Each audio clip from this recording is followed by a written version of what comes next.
What's up, guys? This is Antoine Goodwin with CNET.com, and we're placing our product spotlight on the freshly announced GoPro Hero 3.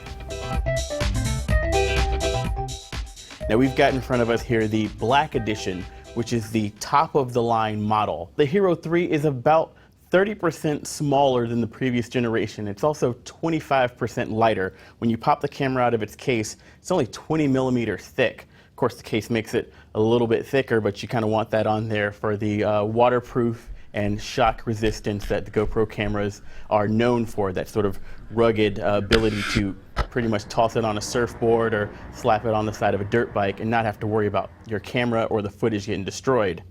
Now, inside, it's actually got a 2 times faster video processor. Now, what that does is it actually allows it to crunch more pixels.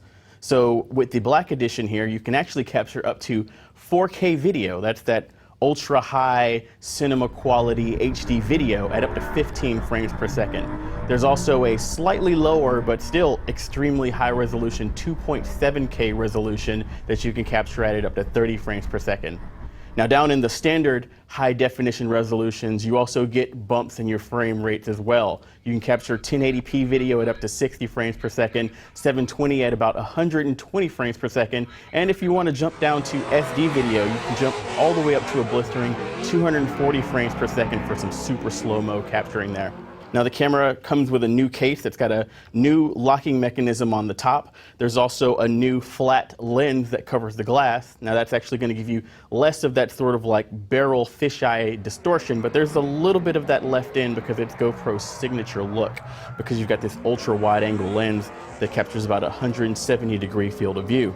Now, the previous generation of GoPro cameras, you could buy a Wi-Fi backpack that added wireless connectivity to this Wi-Fi remote, so you could control up to about 50 cameras with just one little key fob from anywhere within Wi-Fi range. This current generation has Wi-Fi built into it. You can actually pair the camera up with the remote and you get a duplicate of the display. It's kind of cool if you've got the camera on the front bumper of your car and you decide that you don't want to trigger it until you actually get out of pit lane. We've also got a couple of new inputs.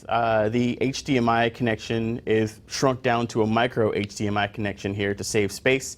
Your full-size SD card slot from the previous generation is a micro SD card, and you've also got a mini USB port that's used for charging and syncing. The new GoPro Hero Black Edition retails for $349 and comes with the case, the Wi-Fi remote, and a couple of accessories to kind of get you going on mounting this on whatever you choose to mount it on. There's also a Silver Edition and a White Edition kit that has a slightly slower video processor that loses the 4K and 2.7K video capability and offers slightly lower frame rate caps on your HD and SD video for $299 and $199 respectively. Well, I've been Antoine Goodwin with CNET.com, and we're placing our product spotlight on the freshly announced GoPro Hero 3.